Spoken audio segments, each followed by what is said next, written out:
Welcome to the Gazette podcast, a new show proudly brought to you by the Office of the Richmond County District Attorney, Michael E. McMahon. My name is Lizzie Bianco, and I have the privilege of working as a community liaison in RCDA's Community Partnership Unit, and now acting as your host for this podcast. As some of you may already know, the Gazette is our office's weekly newsletter that highlights what RCDA is up to within the confines of the courtroom and out on the streets of our community. And we've been told by Staten Islanders that they love it just as much as we in the office do.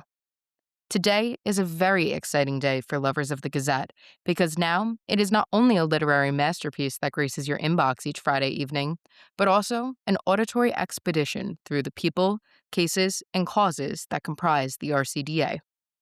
Although drawing upon its purpose of connecting with the community and fostering transparency, the Gazette podcast won't be identical to the Gazette newsletter.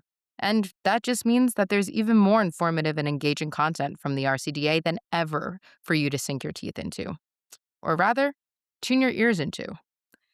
Each month, RCDA staff members and professionals from our partnering agencies will sit down to talk about themselves and how their role fits into the mission of preserving public safety and fighting crime we champion in the DA's office. Aside from interviews, we will also be sharing important case updates to keep you abreast of the action in the courtroom, discussing topical matters important to Staten Islanders, and making sure the community we serve feels connected to the people and purpose of the RCDA. Our hope is that this show will appeal to the ardent admirers of the established Gazette and draw in some new folks from Staten Island and beyond. Today, I am joined by a guest who needs no introduction. He is the man whose name is on the doormats, the man who manages mischief across our borough shores, the magnetic, the magnanimous, Richmond County District Attorney, Michael McMahon. Mr. DA, how are you doing today? I'm doing fine, Elizabeth. How are you? And I'm glad to and honored to join you on the inaugural auditory expedition of the Audio Gazette. Likewise, I think this is going to be a very exciting endeavor for us to explore here in the office and for Staten Islanders to get a glimpse at the things that we do here. So something that I and my colleagues in the Community Partnership Unit hear very often when we go out to represent the office is how many people say that they've known you for years and years and years, or that you grew up together, or that your kids went to school together. And so many people that are listening to this, I'm sure, already have some idea of who you are, obviously, as our district attorney, but also in some personal capacities as well. But I'd like to turn the floor over to you to discuss your history of service to Staten Island. District attorney is not the first public office that you've held. So if you would like to take us on a little bit of a narrative of your ascension through different rungs in the ladder of public service here on Staten Island, I think we'd all appreciate that. Well, thank you, Lizzie. That was a very polite way, as you started there, of saying that I'm old and I've been around for a long time. But I appreciate that, and I appreciate the work you guys are doing out in the community and keeping the bridges between this office and the community intact, and that's really important. So, as you've heard me say many times, I'm a native son of Staten Island. I grew up in the Stapleton section of Staten Island, just off of Van Duzer Street, one of 7 children. And I think instilled in me, two things that really, when I think about how I got there. One is I knew early on that being a lawyer would be a good path for me, because I didn't have the skills in sciences and math and was better with the liberal arts studies, history, and English. So I knew that right away that I wanted to go into law. And also, I wanted to find a way to be of service to people. I have an older brother who said that, it doesn't matter what you do, as long as you do it well and you use it to help other people. Now, he wanted to be a doctor. That's a very noble profession, maybe the ultimate in serving others, working in medicine and behavioral sciences. But for me, the better skills that I had were, like I said, more in writing and reading. And so I wanted to be a lawyer. After college, I went off to law school, and the rest is history. Did you ever entertain any other career paths aside from law? Actually, I did. We grew up working in restaurants. So my younger brothers are 7, 8 years younger than I am. But when they finally got into school, my mother decided she had to go to work. to help pay for our tuitions. So she walked down the hill from Pleasant Valley Avenue down to the top of Broad Street and Van Duzer Street. There was an old restaurant, catering hall, entertainment center, if you will, a center of the community called Demien's Hofbrau. Now, my mother emigrated to this country when she was 25 from Bavaria, Germany. And of course, she had an old dirndl, which is a Bavarian traditional dress. So she put on her dirndl. She walked down to Demien's Hofbrau, which was a German restaurant, and said, "I'm here to apply for a job as a waitress." And they took one look at her and said, "Okay, you're hired." And she started working there. And then I think at that time I was 11 or 12 years old, and we all, in one form or another, quickly followed her into working there, whether it is cleaning the parking lot, busboys, ultimately waiters and bartenders, waitresses for my sisters. And that, so I thought I had a hankering maybe to go into the culinary industry, which is also great, talk about serving people and being of service to people.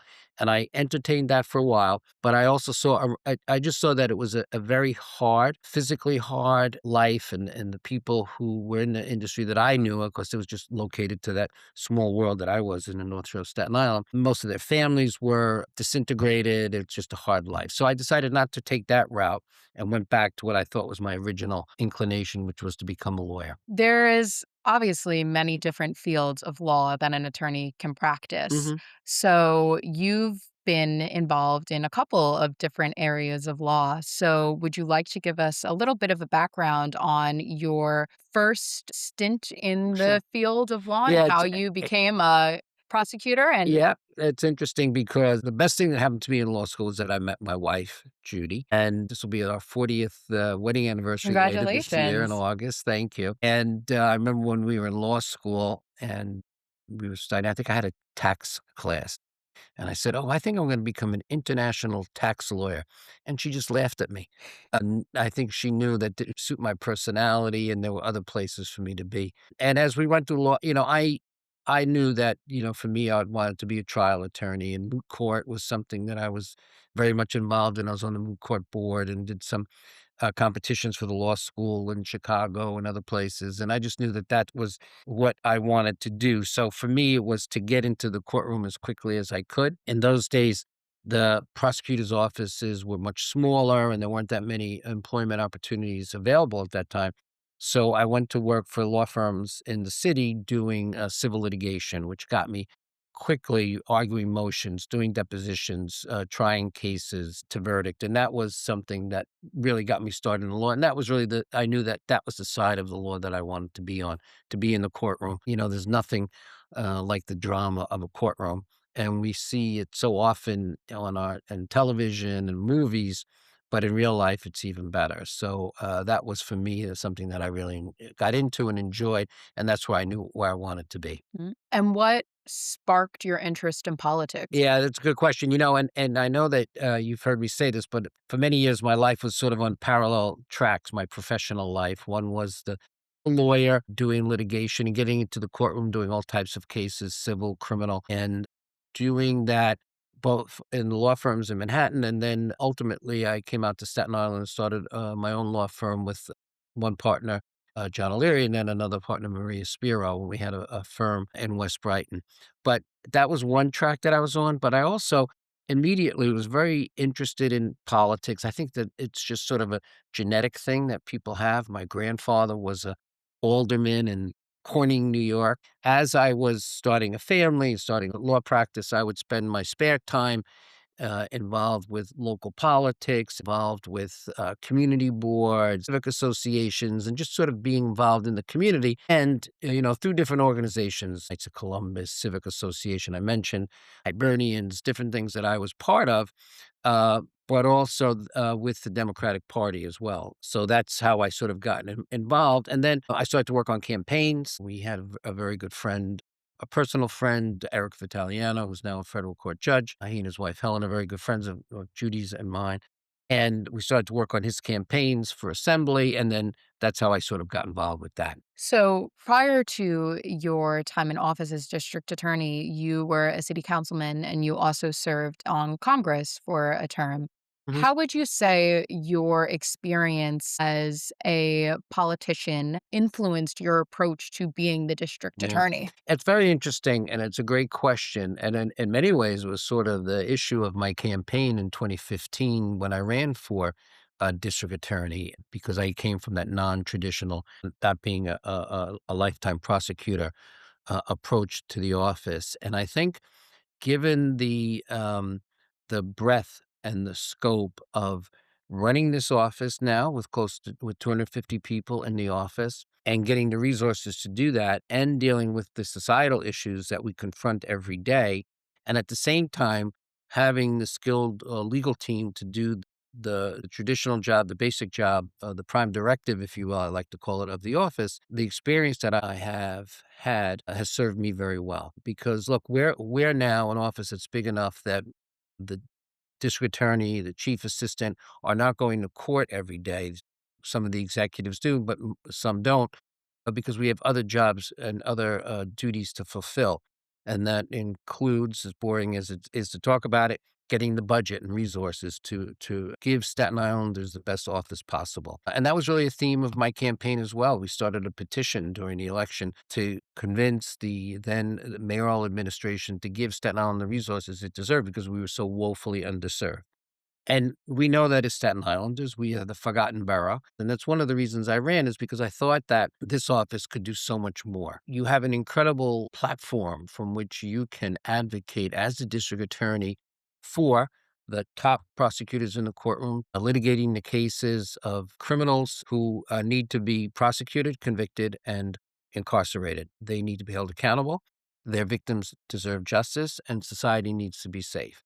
But there are so many other people who are in the system, the majority of the who really would be best for society if we could intervene in their lives in a meaningful way so that the outcome that they have from being in the criminal justice system is more positive. So people who suffer from mental health illness, people who suffer from poverty, who suffer from addiction illness, and the list goes on and on. And so that I hate to, it's almost a cliche to say that holistic approach, but that across the board, wider approach to the issues that we deal with every day, having the background that I have, understanding the levers of government, how to move them in a way that's beneficial to this office and the people of Staten Island is something that my time as first a trial attorney, then as a legislator, I think serves me very well in this role. And I think to your point, it's really an acknowledgement, of course, of the holistic approach, but also that there are many nuances to the people that come into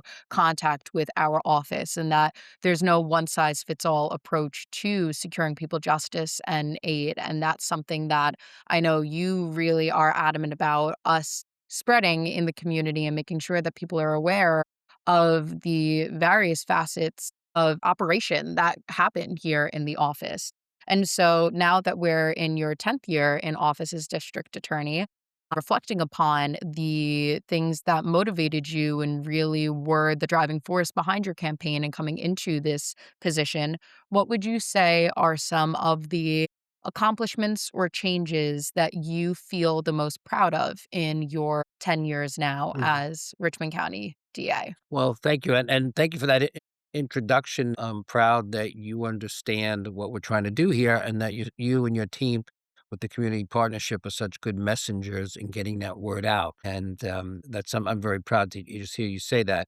So we came in, and Ashley Owens, as you know, is the chief assistant. She came in with me from day one, and our goal here was to transform this office. The core mission had been done very well, with excellence by the people before me, my predecessors, and the people who worked with them.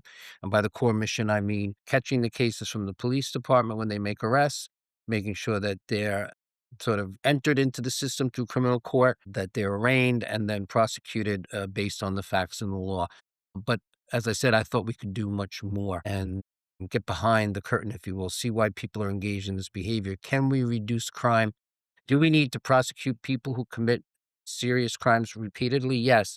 but can we act in a way that intervenes sooner so that maybe we can change that behavior and reduce the amount of crimes overall? And that's really our goal. And so that transformation was very fundamental, very basic. Everything from changing the look of this office. When we came in 2016, it literally looked like the Department of Motor Vehicles in 1974. I use that year because that's when I got my driver's license. Just had that bureaucratic, broken down look, empty boxes stacked everywhere, files lying everywhere, broken window blinds, broken furniture, computers that didn't work, peeling paint. And that to me just said that we have to change the basic sense that people have to realize that we are not just another government agency. And I'm not demeaning government agencies in general, but we are the most prominent, meaningful law office in the borough of Staten Island. And we should respect the work that we do. And we want the people who come into this office and are touched by us, whether it's defendants, victims of crime, their families, the public, to understand that we take seriously our work, we respect it, and we also respect the honor that we're given to do this work. And so we set about really just establishing an excellence initiative for our legal work, for our community work, for our victim advocacy work, and for our basic surroundings. And so I think when people walk into the office now, they see an office befitting the role that we have and that we've been given. So there's that. And then also setting about to get the resources here so that we can really deal with the issues that are confronting Staten Islanders, right? Certainly in the area of domestic violence and special victims cases, we didn't even have a dedicated domestic violence bureau. We have that now with a bureau chief and 2 deputies and 7 or 8 assistants and the support staff and the family justice center and all the things that are needed to deal with domestic violence, and particular the victims, to give them the support that they need and allow us to proceed with evidence-based prosecutions when we lose the support and the cooperation of the victims, which happens quite often in those cases, unfortunately, because that's the dynamic of the revolving door nature of domestic violence. We didn't have a separate economic crimes bureau. Now we do. And with all the scams and fraud and cheating that's going on out there in society, we needed to have that. And the list goes on, but we were able to get those people in and get those resources here to deal with that. So we're very proud of that. And we also came in 2016. We realized quickly, as we had from just living here and also a lot of the things we heard during the campaign, that the scope of the opioid epidemic, epidemic in Staten Island was not even understood at the time. And we undertook some programs and some initiatives that really helped us get a handle on that.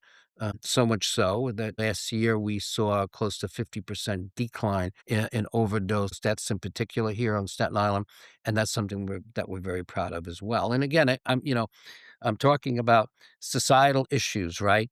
Breakdown of the family structure as it manifests itself through domestic violence cases or addiction illness, really, which is a behavioral health issue. These are societal problems, in a way, almost sociological problems, traditionally problems for a prosecutor, but for a modern prosecutor, they are, because our job is much more than just that core mission. As we expanded that mission, we've expanded the team and the role and what we've undertaken. And as you know, even for the community partnership, sometimes you're getting calls to help people with things that have nothing to do with the core mission of this office. But because we're here and because we can help, we're going to do it. And that really is what I'm maybe most proud of, is just sort of that everyday interaction of this office with the public. I jokingly say sometimes when we have certain constituent cases come in, as you've noted, that aren't necessarily within our purview, that when we have something that's brought to us that's not really our problem, that DA McMahon's philosophy is you make it your problem, because it's important to make sure that Staten Islanders feel your care and the presence in the community. I want to sort of connect everything we've said back to law enforcement, right? Because yes, we do have this core mission, but we can't do that successfully if we don't have the support of the community, right? Mhm. So you know, I want you guys and everybody in this office to understand that we're here to serve the community in whatever capacity we can, because it is in and of itself a virtue, but it also allows us to be better district attorneys and assistant district attorneys and community partnership people and everyone else who supports the mission. And it goes back to a gentleman by the name of Sir Robert Peel, who was the first commissioner of the Metropolitan Police in London in the 1840s, and he had 9 principles of policing. They're called the Peelian principles of policing, and the basic idea is the people are the police, and the police are the people. And the police cannot be successful if they do not have the support of the people. And, the basic mission for which the police exists is to prevent crime and disorder, but you can't do that unless you have the people's support. When people have an issue or a concern, they should feel that I can trust the district attorney's office. They are there to help me and they'll do what they can, because when they are the victims of crime, we need their support. When they are reporting witnesses to crime, we need them to have confidence in us.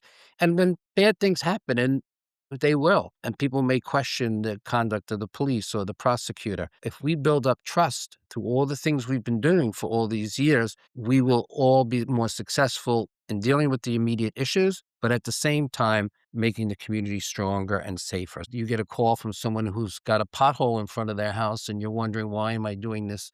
Working in the district attorney's office, it's because when that individual is the victim of a crime, or is a witness to a crime, or has information that can help us catch and prosecute the bad people who commit serious crimes, we want them to trust us as well. So it's about building trust. Certainly. I think that that is very well said and lies very much at the heart of the work that we do in the Community Partnership Unit. I know that you mentioned Sir Robert Peel, who's an Englishman, but you yourself are an Irishman. And Mm. as an Irishman of Staten Island, what is one of your favorite Mm. events that we Yeah, have here? there's no question. The Staten Island St. Patrick's Day Parade, which kicks off on Mhm. Sunday, March 1st. I think it's the first or second 62nd parade, but it's in the 60s, younger than I am, but not by much. So I could actually claim that I was at the first one by the math, but it's not true. It's certainly not the first. But early on, I realized and saw that this is a great day to celebrate Irish heritage, the faith and the contributions that the Irish brought to this country and to this community. And that's a great celebration for them, but also for the larger community as well, because on St. Patrick's Day, we're all Irish because we celebrate them, just like on other days, we celebrate the other great ethnic cultures that are part of what makes America so great. So it's a proud day and a fun day. I was with Staten Island Chuck on February 2nd and witnessed his prognostication of an extended winter running its course out to the middle of March. But he did take me aside and say that he's promising sunshine and beautiful weather for March 1st for the people of Staten Island. So I want to thank Chuck for that. It's interesting, but the Irish have that eternal optimism, been through so much in Ireland and so many difficulties from the hunger and the oppression. But there's always that optimism, like we should have, whether Chuck was right or not. Spring is going to Mhm. come. The snow will melt. The roads will be cleared, and better days are always ahead. And that's what the parade also celebrates: the renewal, which is so deep in our faith, the optimism, which is so deep in our sort of ethnic profile. So it's going to be a great day.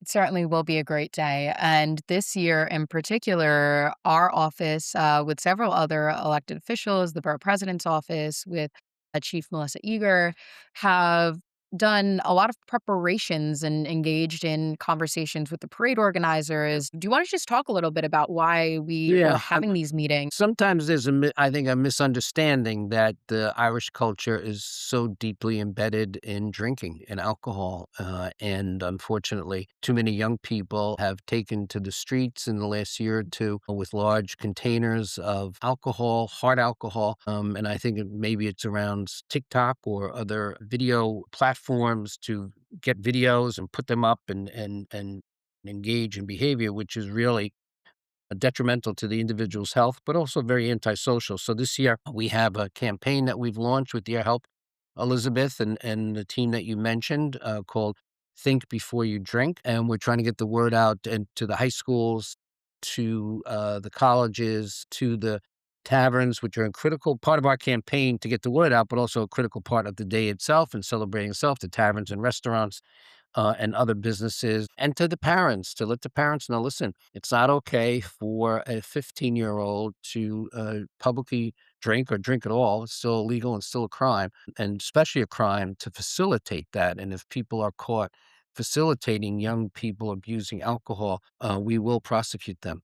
We want to enjoy the day and celebrate all the things I mentioned, the great things about being Irish or knowing the Irish, supporting the Irish, or loving the Irish. And that is all part of the day. And so our campaign is to get the word out to enjoy it, but to enjoy it in a healthy way. And it's important to note that this isn't about fear mongering. It's not about trying to shame or scare anyone. As someone that grew up in West Brighton myself, that danced in the parade as a child, that has seen many a parade, I remember always waking up on Parade Sunday to the bagpipers lined up on my block. I have such fond memories associated with that from being a small child and then into my adulthood. And this is a day that means a lot to a lot of people. Right. And aside from it meaning a lot, it's supposed to be something that's fun. And if you are a young person or someone who is of age, regardless, and you're overindulging, that's when it becomes the opposite of fun for yourself and for the other people around you. And so